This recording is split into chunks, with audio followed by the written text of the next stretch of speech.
It's Friday, November 7th, 2014. I'm Jimmy Principe. I'm Sydney Foster. And I'm Trey Comstock. Put in your final orders because this is Tech's Last Call, episode 95. Your last call for Tech News of the Week. Tonight, Jimmy uses a voice assistant to talk to the cloud.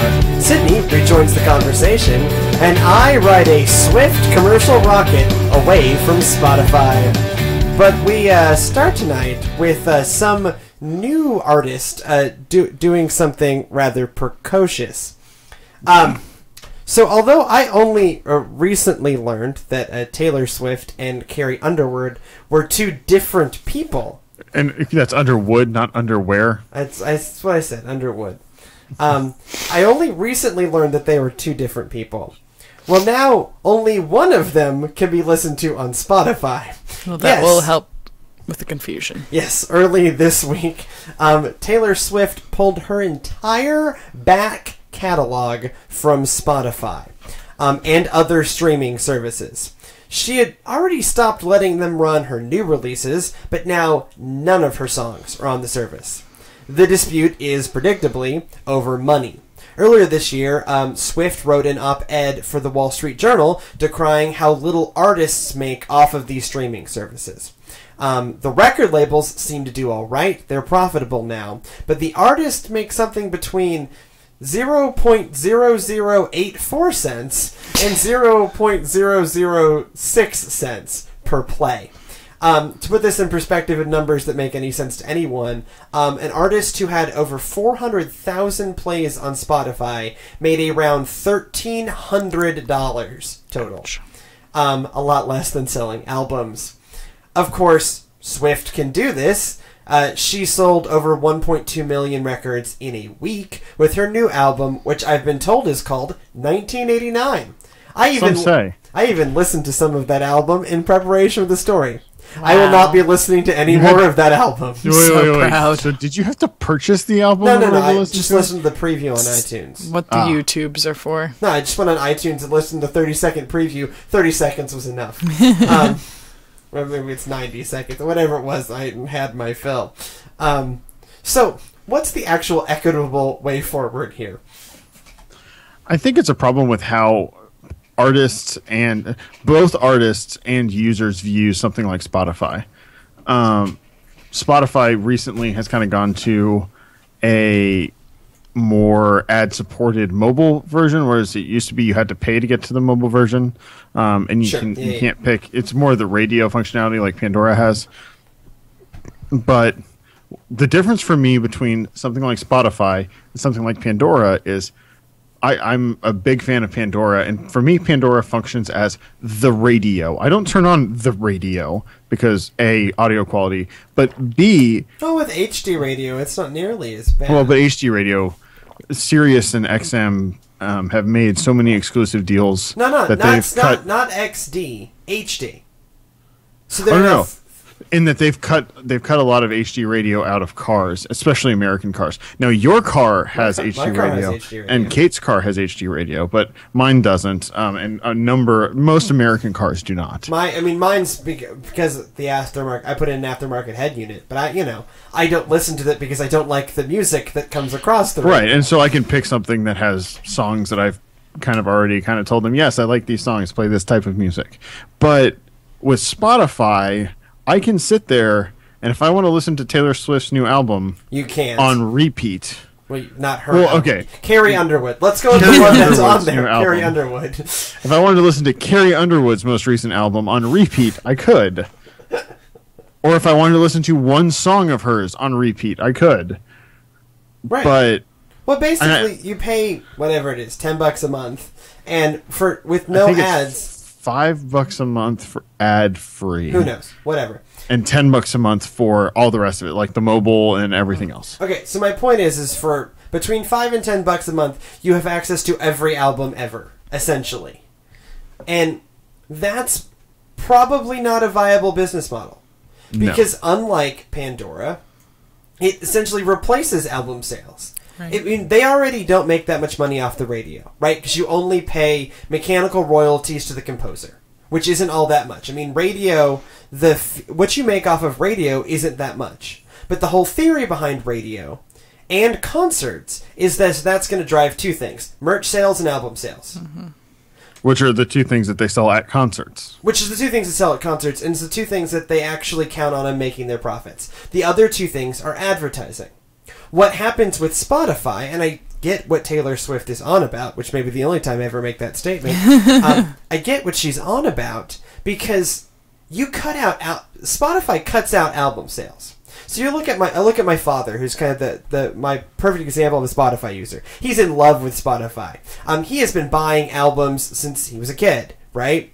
And he was even buying like the Bob Dylan bootleg tapes and like all that kind of stuff. So he has like quite an iTunes library, a huge CD library, all of this stuff.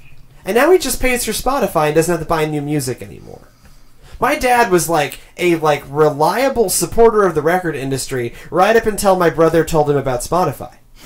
Changed his life. On a level, Taylor Swift is right.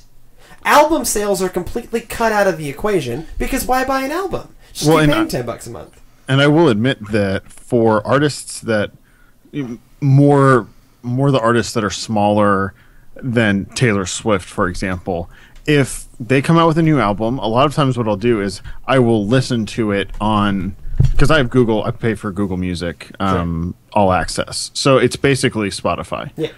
But what I do is I use it in order to see if I like that music. So if I like the album, then I will purchase it because I actually Jimmy, like the artist. But you're a crazy man. But I'm a crazy person. No, I will fully admit that I'm a crazy person. Well, and you're actually thinking through the process of, I like this artist, therefore I want to support their work, therefore I will purchase their work. I want them to make more albums. Right. You're actually thinking about the financial implications for the artist and how that affects future possibility of music.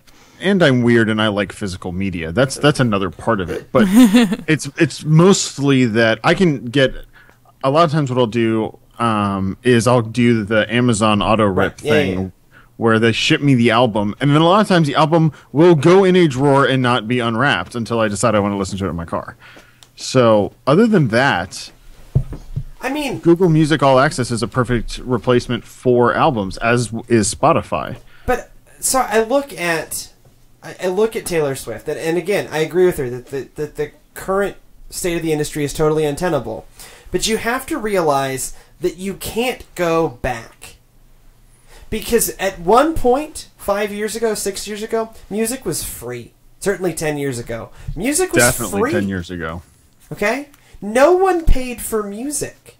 iTunes was the thing that kind of brought it back in some ways in making music digitally available. Making music digitally available for a nominal fee.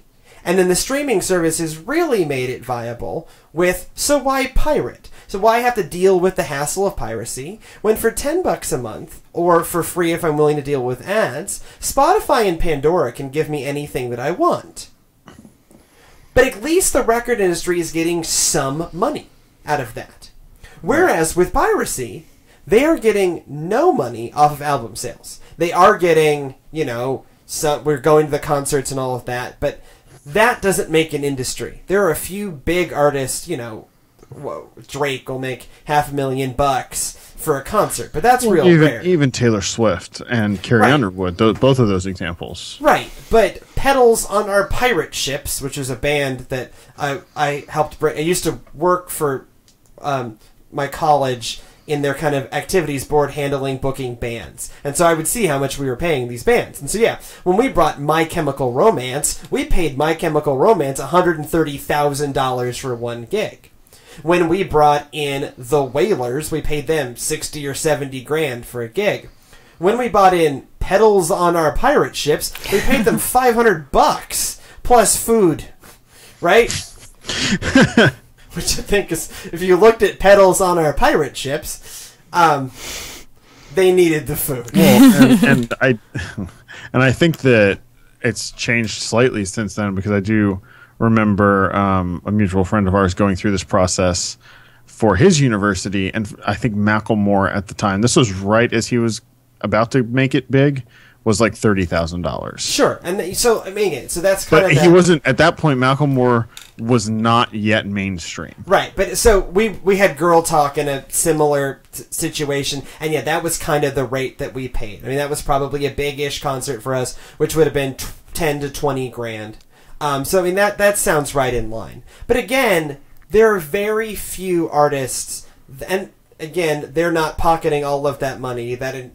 Out of that money comes tour expenses, which are a lot. And you got to pay people to set stuff up, and you got to pay roadies. And having worked as a roadie, I mean, you don't get paid much, but there's a lot of you. There's generally a lot of us because you have to move real fast.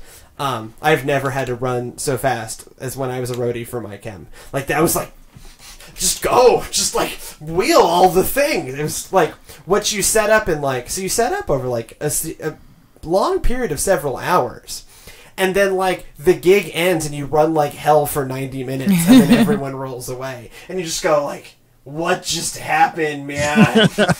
Whoa. And then you weren't there, man. You don't know. So then you spend the rest of the night like snacking on the food that they didn't eat in their dressing rooms. It's great. Rock and roll. You get food poisoning and not just the band. No, I food poisoned my chem.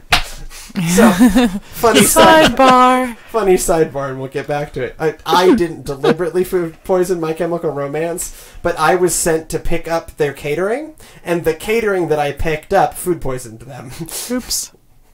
So I indirectly food poisoned my chem. While we're on a sidebar, can we clarify whether those were pedals on the pirate ship or petals? I don't remember. Like I just bicycle or flower? I don't know. I just remember that their acronym was POOPS, which I think was the whole point of this. Because I definitely was picturing petals. I think it's pedals like a bicycle. That makes more sense. But who knows? I like petals poops. better. It's stuck in my head. It's just some random, like, independent artist that we brought in. Well, we'll have to look it up. But not on the podcast. For Fridays at 5. No, I try to not look up poop on this podcast. And fact-checking and poop ruin shows. So back to my actual point is that Taylor Swift is right that this system isn't tenable, but you can't go back, so the record industry's dead. Because you can't go back to chart expecting everyone to buy albums for everything. Yeah, Taylor Swift can expect us to buy her album. But one Taylor Swift an industry does not make either. Poops is not getting anyone to buy their album. They're probably giving their music away for free on Bandcamp. Well, I'm going to use Peter Hollins as an example. Sure.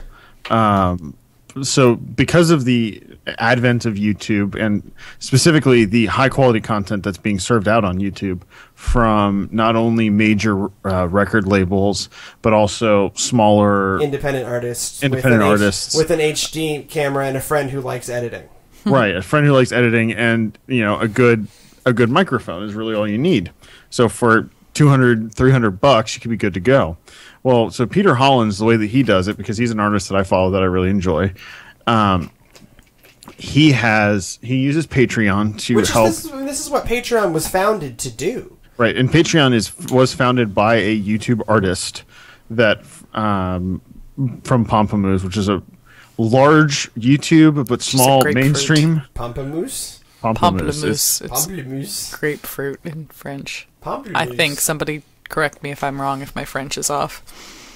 Anyways, I will never correct your French. I was counting on the Pardon lovely French French viewers that we clearly have somewhere.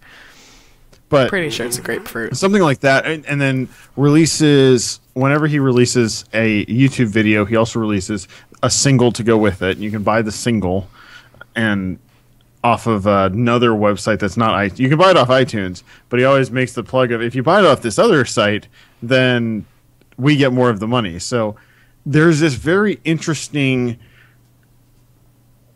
internet subculture kind of going on with these YouTube artists. Right, and I get to that. Make money and support themselves doing this, specifically through Patreon and single sales. And he finally just did. He's been doing this for 3 or 4 years. And advertising on their YouTube channel. But he's been doing this for 3 or 4 years and has just released his first album.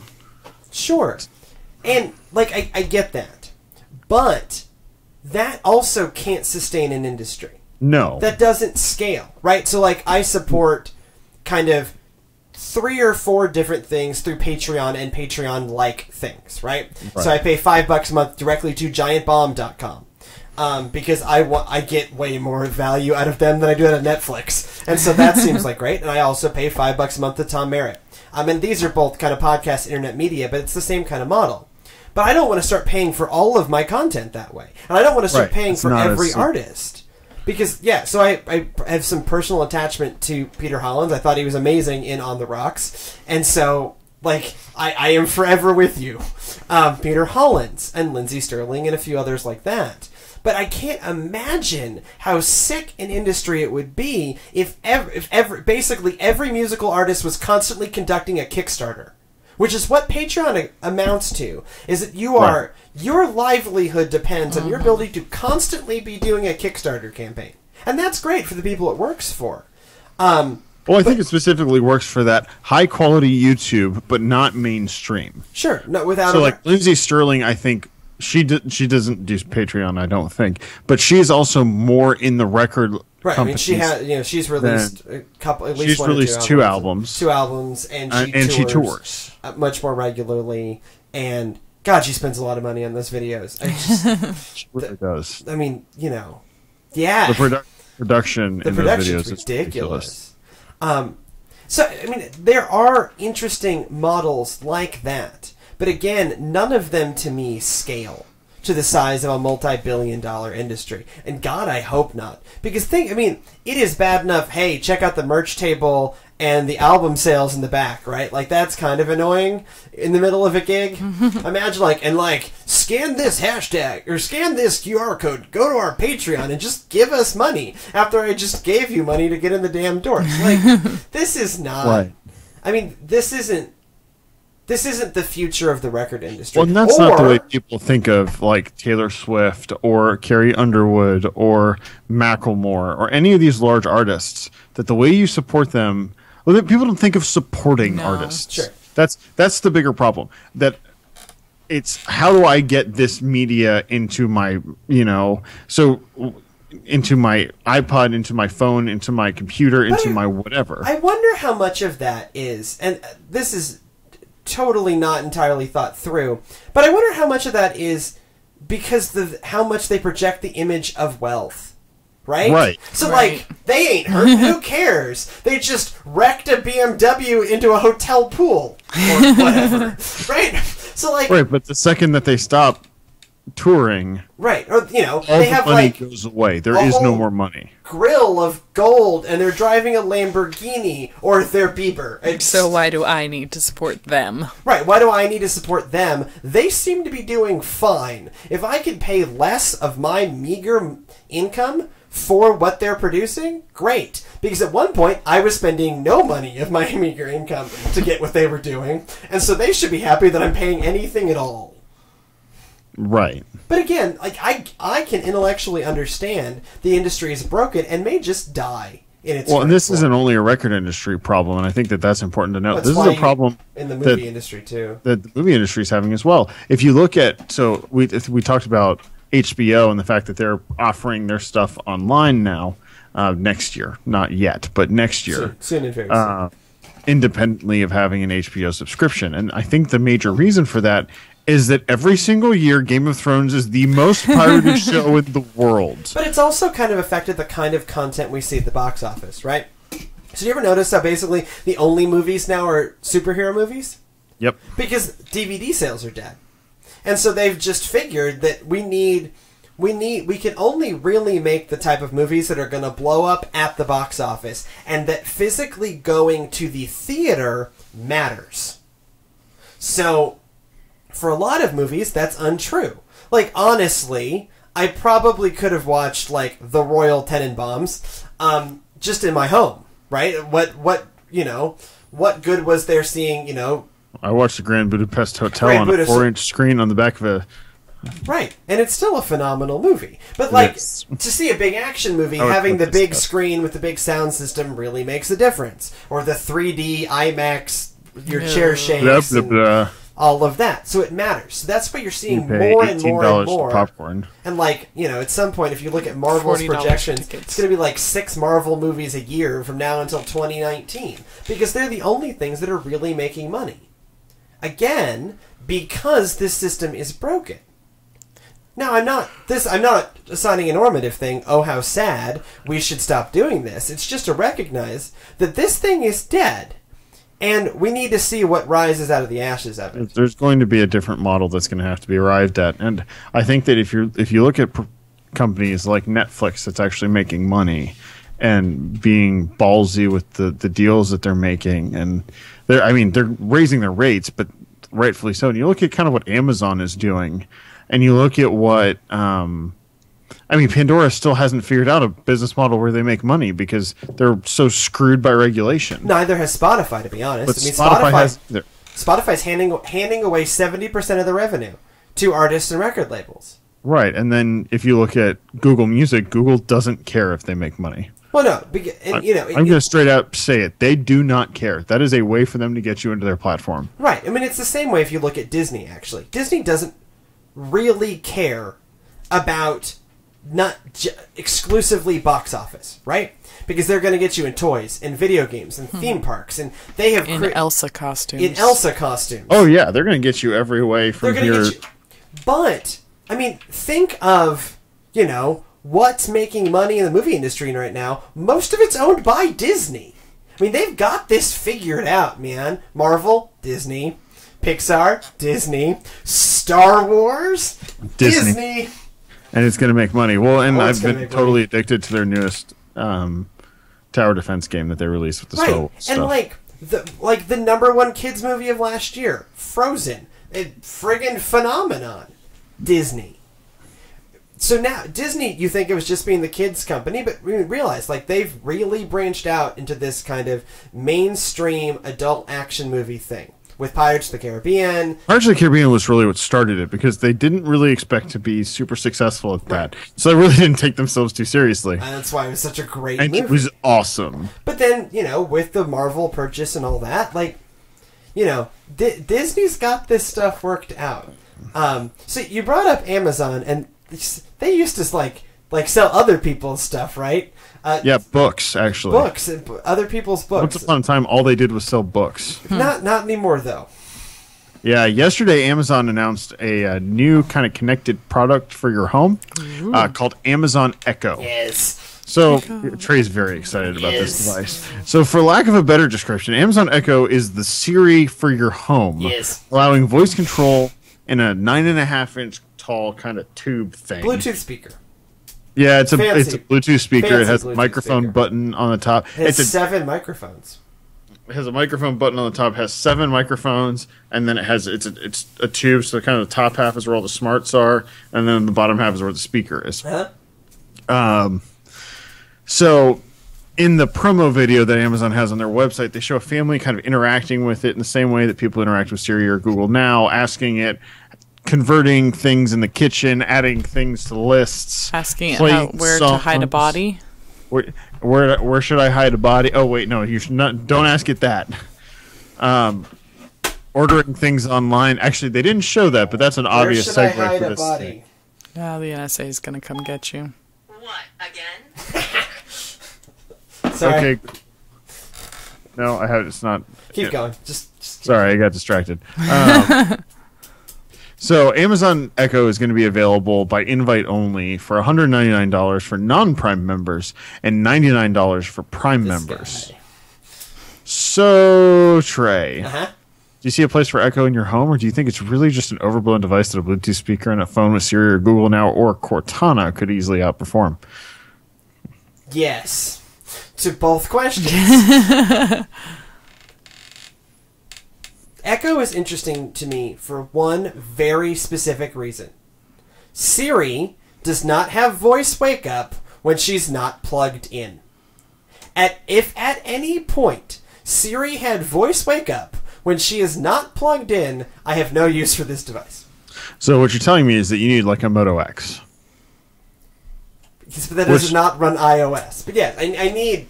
Right, no, but in the sense that And that's a problem with other Android phones. So, like, I have to physically interact with a Nexus device to activate the screen so it's ready to listen to me. Right. But with the Motorola phones, they have that low power thing, and so it's always listening. Even if the screen's off, it's listening. And so if Siri or Cortana got, because those are the two voice assistants that are in my life, got that feature of voice wake up, this would be worthless. I could just put a Bluetooth speaker.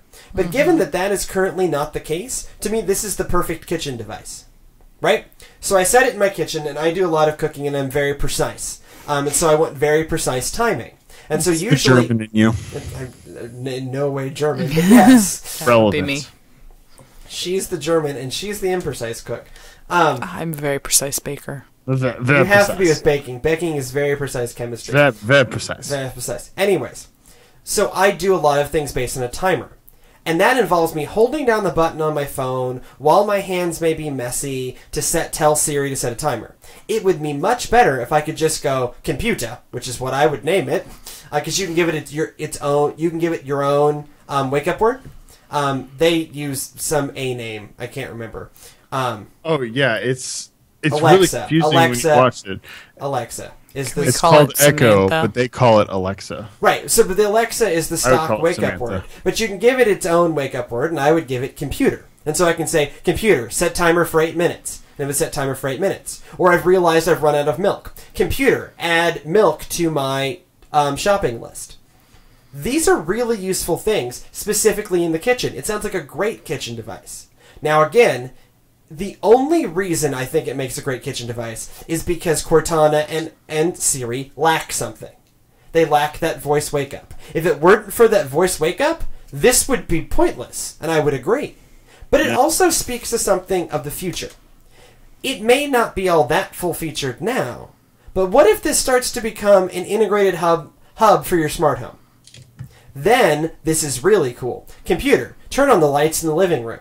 Computer, lock the back door. Computer, set temperature to 72 degrees. Whatever. It gets really cool if they build on it. As it is, it fills a very specific niche in my very specifically weird life, given that I'm not likely to buy a Moto X anytime soon. All right, so here's the question. So, Sydney, do you think that this would make you buy more stuff from Amazon? No. Well, in its current... No. In its current form, it's not set up for that. It will only buy music. But imagine this scenario, though. You've run out of toilet paper. You add toilet paper to your list. Alexa, computer, asked you, would you like me to order that with 2-day shipping? You say yes. And I say no, I'm just going to stop at the store on my way home from work. Because I'm not lazy.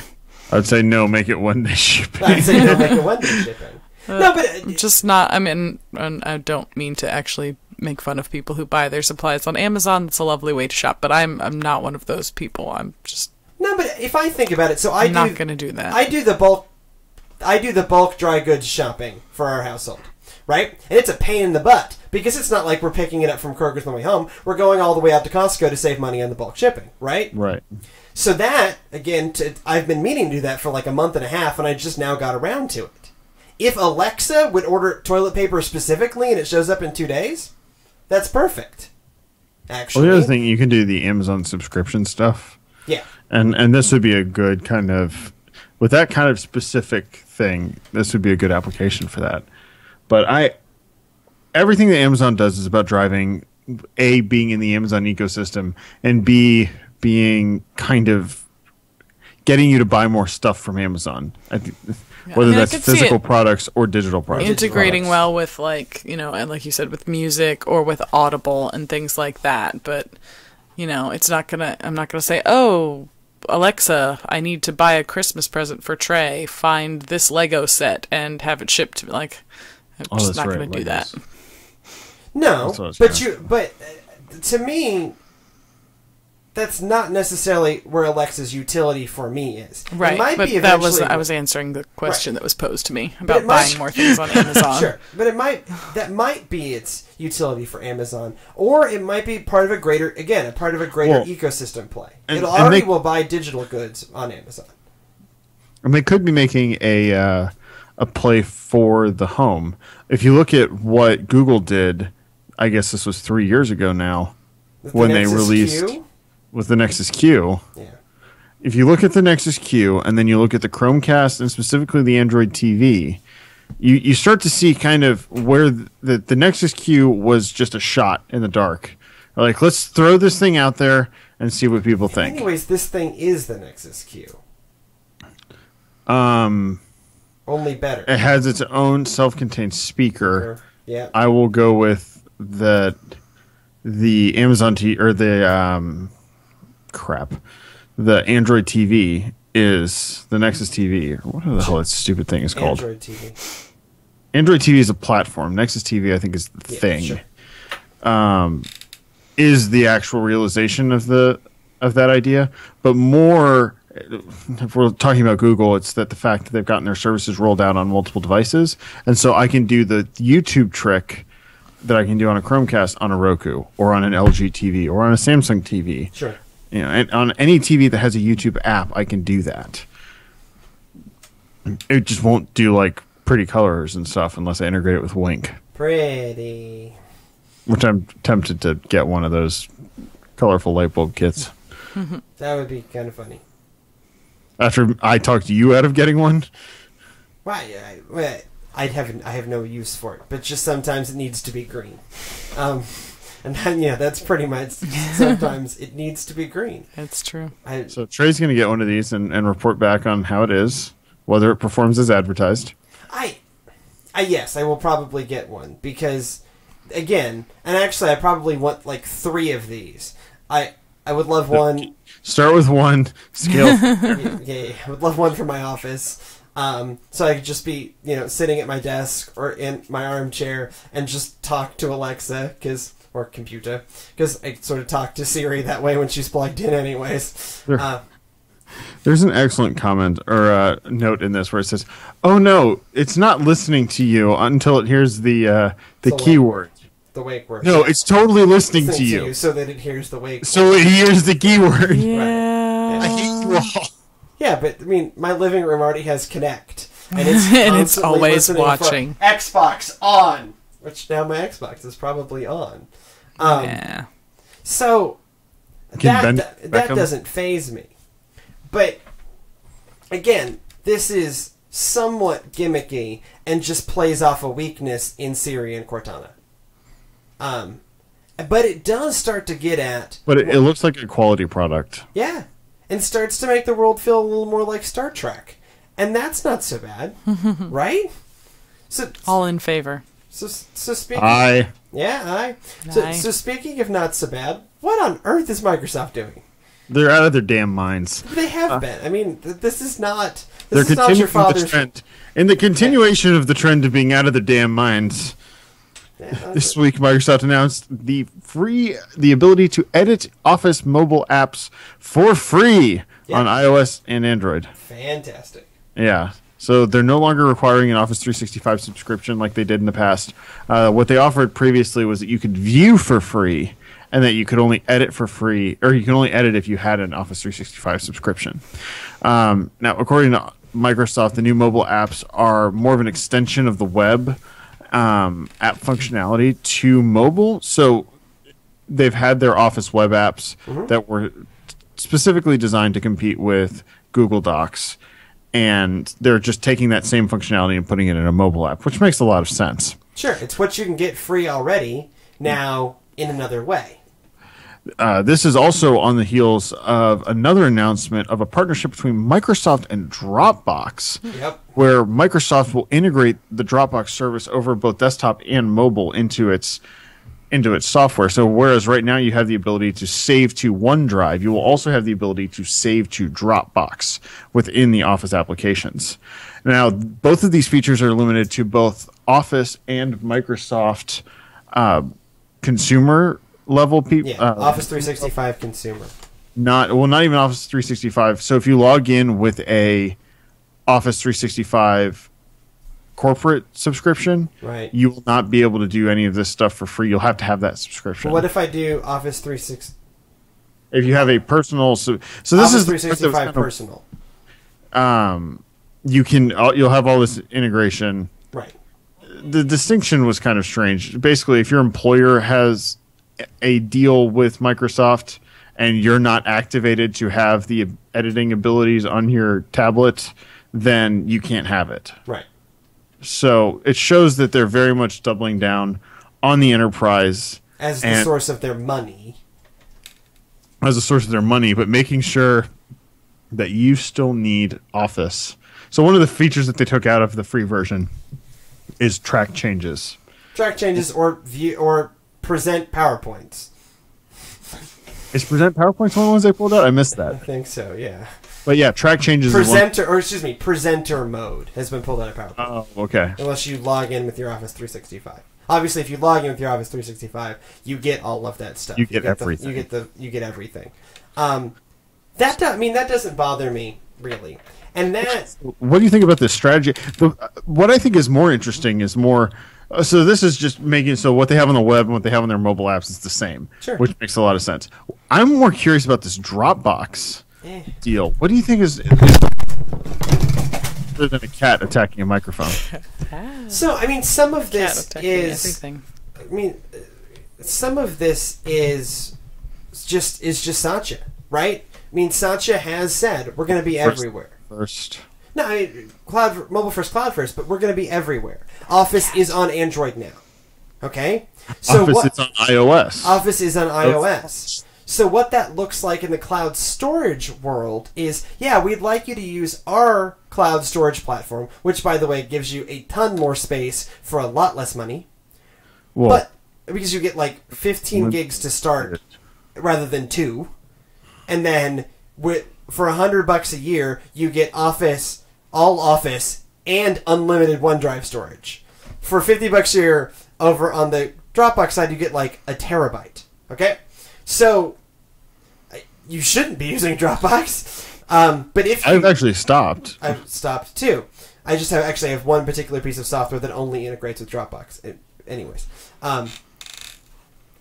So they're going to say, fine, you probably shouldn't be using Dropbox. It's kind of a ripoff. But if you are, because that's where a lot of consumers are, you can use our stuff there too. We are truly back to being a platform agnostic company, recognizing what the platforms of today are.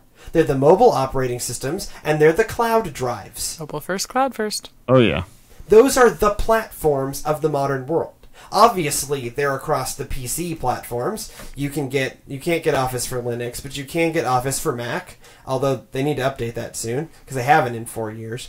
And you can get Office on Windows, obviously. So it's already, and this dates back to, back to the beginning of the Macintosh. There was a version of Office for it. This isn't some newfangled since they moved to Intel thing. No, I mean, there's always been a version of Office for the Mac. They've always been platform agnostic when it came to the PC world and their Office applications. They're just looking at what are the platforms of this decade and making sure that they're there on those major platforms, whether they're any good or not. I mean, I'm really not a fan of Dropbox. Yes, it is simple to use, but it is it has the least value proposition of any of the services. It just drives me nuts. Oh, do you use Dropbox? Well, no, what is what you have 2 to remember gigabytes? Is that Dropbox was out there first. Yes and no. Well, no. Well, and arguably Apple was there long before that. But they were out there first for the free model, where they were they offered 2 gigs, and you could make it the whole, like, I can have a folder on one computer and a folder on another computer, and they'll just sync. So I never have to worry about, did I upload that to that service? Did I not?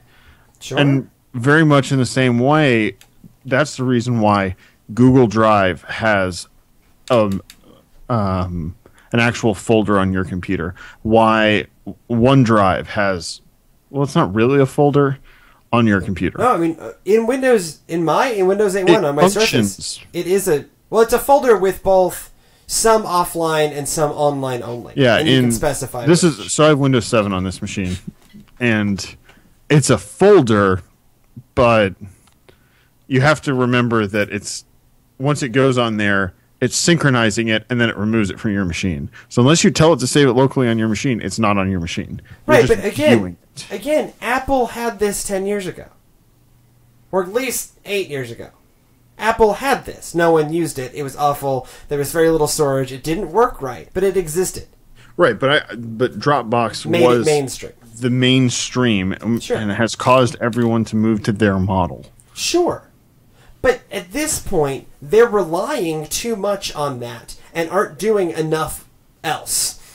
Right? What, are they going to make their money on Inbox? Well, and so Google is pushing them on the price front on storage. So is Microsoft. Well, Google was the one that Google said, fine, we're going to give you a bunch of storage for cheap. And Dropbox went, oh crap, now we look ridiculous. And they responded. Right. So they've been playing catch up ever since. On price. But so, the people I know who are using it are not interested in terabytes and terabytes in the way I am. There's like, I never fill it up. I just have a bunch of PDFs. I mean, we've done whole projects on Dropbox where it's just passing PDFs around. I'm like, really? Like, what is I filled up 2 gigabytes like that. That's why I ran a Pogo plug for years. And still I have a graveyard of 2 gig flash drives here. Right.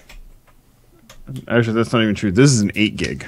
I have 2 16s on my desk right now. This is actually useful. I need to not... Kind of. But anyways, I think that's the interesting part, and that Microsoft is partnering with them. And I'm glad that they're having editing, because it means that I will have to deal with Google Docs even less. Yeah. Forward. Nothing against Google Docs. It's useful in that people use it, but it is just not a full-featured product. No. Especially the Excel-esque stuff. And the presenter stuff. The Surface is not a fan. Right, and it's not... The only thing that works anywhere near is the word processor, because really you don't need that much in a word processor. If you're not an academic, but if you are, forget about it. Right, but if all you need to do is put text down, then use I use it as a digital notepad. Sure, but and now I've just started using OneNote. Right, yeah, which is again much more full featured. But for me, I need citations and footnotes and specific formatting functions and right, yeah. I need Word, and then I need to be able to send it to people in a way that makes sense to humans. And Word, just bite the bullet. And now it's not like $400. It's and it is a subscription, but you get so much for that I would argue that you should buy the subscription. Well, I mean, unlimited OneDrive space, 5 installs of Office, plus 4 or 5 devices on top of that. I think it's 5. I think it's 5 installs and 5 devices. Right. So you could be pushing it to 5 iPads and 5 PCs, always with the latest version of Office, also unlimited OneDrive. Now I just want them to roll Skype Premium into there, and or just offer me $200 a year, and I get Skype Premium, Office 365, Xbox Live, and Xbox Music. Just give me all in one package. One Microsoft pack. Yeah, give me the just everything pack. For $150 a year or $200 a year, and I would do that because just be like, okay, fine, just click it and done. I don't even have to think about it. But that's probably just me. So there's no, as sometimes happens, there's no neat way to transition into this next story. But it's been a tragic week, or couple weeks, in the world of commercial spaceflight. Last week, an orbital science rocket headed with supplies for the International Space Station exploded spectacularly 15 seconds after launch. It's kind of a nighttime when this launch is happening, and that explosion is just worth watching. The disaster is being blamed on a refurbished vintage Russian rocket motor built for a moon mission in the 1970s that the company had been using to power these things. This was Orbital Sciences, Orbital right? Sciences, yeah. Thankfully, no one was hurt. And they've pledged not to use those rocket motors anymore. Good call. The same can't be said for Virgin Galactic. Spaceship Two, their space plane, fell apart and crashed in the desert shortly after separating from White Knight 2, their launch vehicle. One pilot was able to parachute to safety, sustaining only serious injuries. The other pilot was killed. The National Transportation Safety Board, NTSB, is currently claiming that the ship's descent systems were improperly deployed, without having been ordered to be deployed. But a full investigation is ongoing and could take up to 12 months. So with these kind of one slightly hilarious and awesome looking, but it was expensive and all of that, but no one got hurt, so you can kind of laugh about it. And one that's really not funny at all. Are these kind of the normal growing pains of a young industry, or is there a fatal flaw in privatizing space where profits may end up kind of being prioritized over safety? Go for it, Sydney.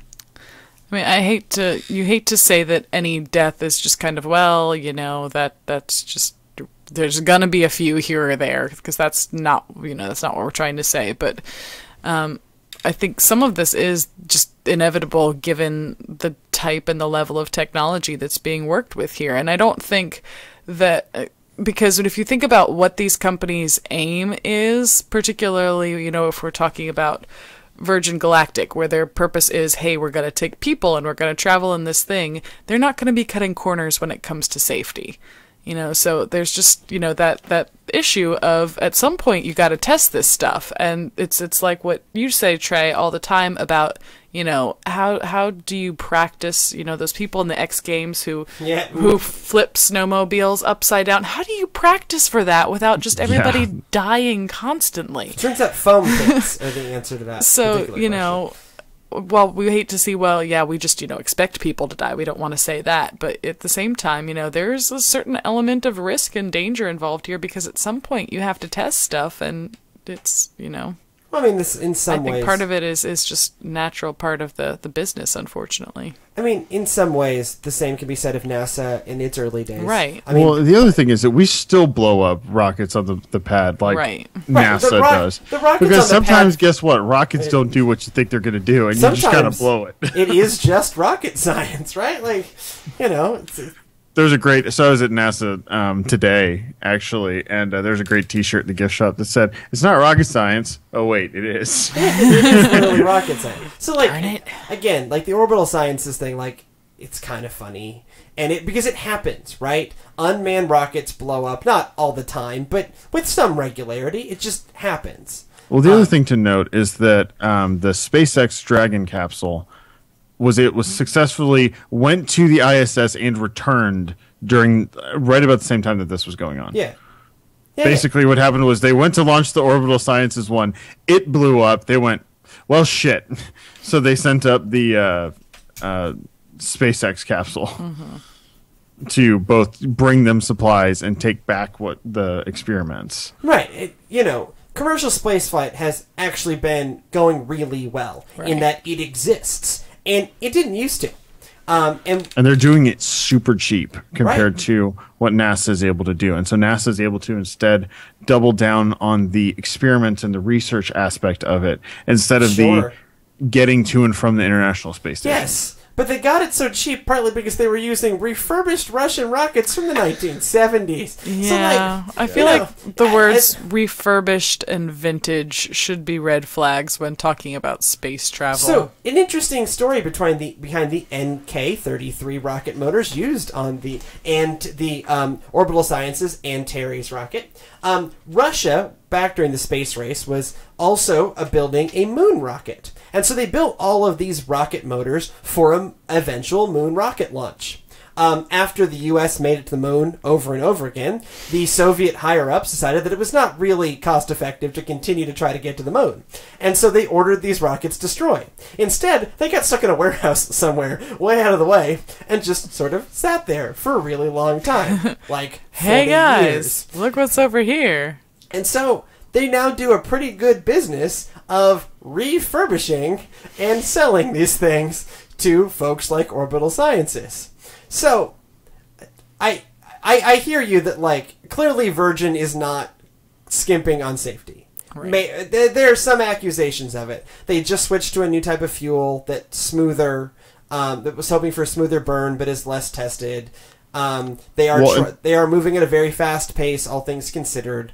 It's hard to say. I mean, they put forth a front that no, we're not skimping on safety ever, but you never really know. But like the other thing is that what happened. So based on, I saw an interview with Richard Branson, and that's his name, right? Richard Branson, yeah, Sir Richard Branson, correct. He, I saw an interview with him, and what I heard is that and this was, I guess, at the beginning of the week.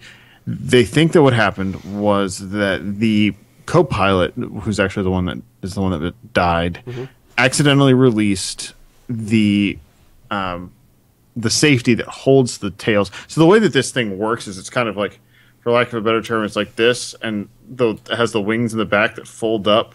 Well, it's kind of a transformer. It reduces the area that the force is being applied on, so they don't die. Well, right. You have to do this at the right time. Right. So there are three modes to this spacecraft. There's the mode for when it's a different configuration of the physical space of the plane for each of these modes. There's the mode for when they're trying to get up to near orbit. There's the mode for when they're in near orbit, and then there's the mode for when they're re-entering the Earth's atmosphere.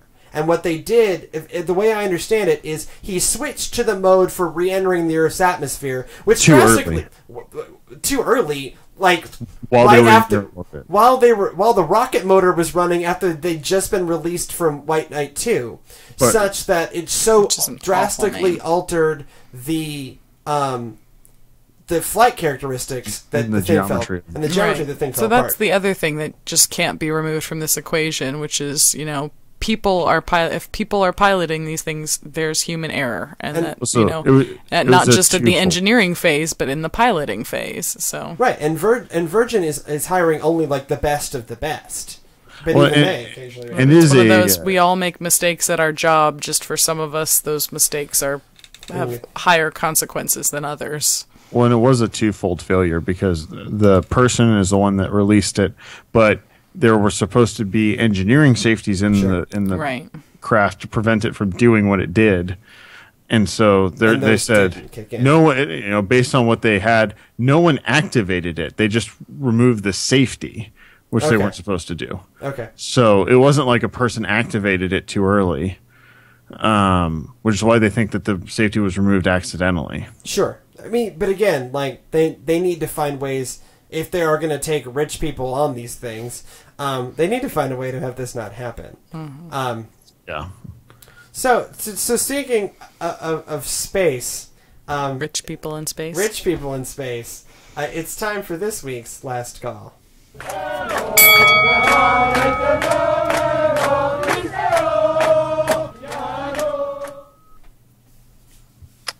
So, what's in a name? Well, I can tell you what Disney thinks is in a name. The new Star Wars Episode 7 has a name. Now, the internet has had many thoughts on what this name should be, but the name that was arrived at is Star Wars Episode 7, The Force Awakens. The Rise of the Planet of the Force? The Rise of the Planet of the Force. Wait, no, not that one. So what do we think of this awesome name? I think Bride of Force. I think that the sequel could be The Force Unleashed, which was a great video game.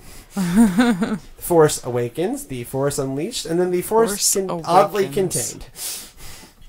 No, The Force Awakens. I'm not digging it. The Force Arises. It's going to be A's, right? The Force Awakens, The Force Arises, The Force Overcomes. I don't know. Hopefully at the end of it they all sing, "We shall." Great, yeah. No? Yes, that's exactly what I want to see happen. Space civil rights. Space. What do you mean? That's kind of, they The Senate. The Senate, yeah. This is all going to be about civil rights. Space Thurgood Marshall? Yeah, Space Thurgood Marshall. Yes. Right. Mace Windu. It's just Thurgood Marshall with a lightsaber. Great, there's a show title for you. Thurgood Marshall with a lightsaber. Great. Yep. Write it down. Thurgood Marshall. That's gold. With a lightsaber. Yep. Great. Well done. Some people really like it. Some people really hate it. I'm kind of in the middle. Not digging it. it's better than Return of the Jedi, which I think hit it a little too on the nose. And not actually what I think happens in that movie. Yeah. You know, like, I get Empire Strikes Back, I get A New Hope, I get The Phantom Menace, which actually may be the best name. Attack of the Clones, again, a little too on the nose. What was the last one? I don't remember. No, it's not coming to me. It's still Nope. Jedi something.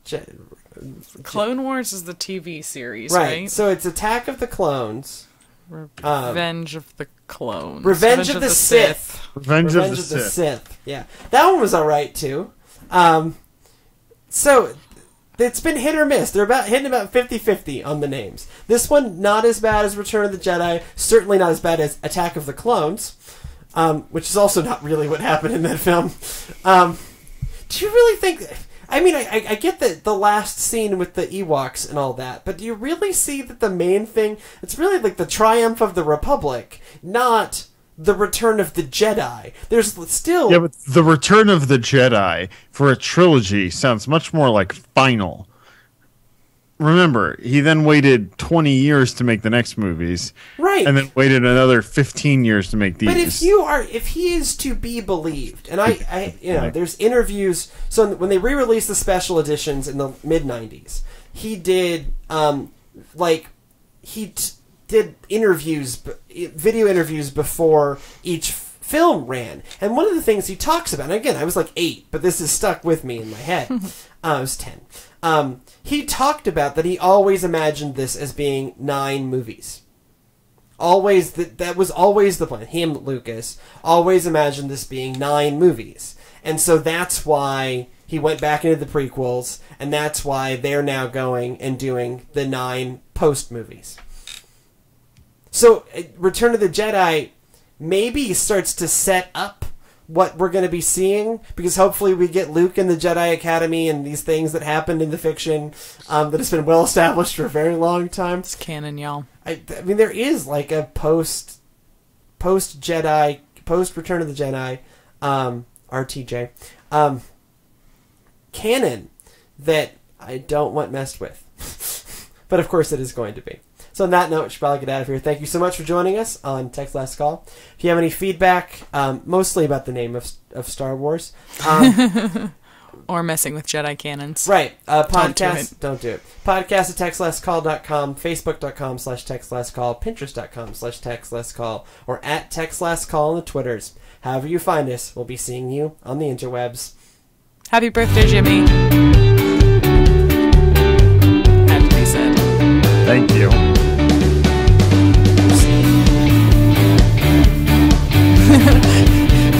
Good job.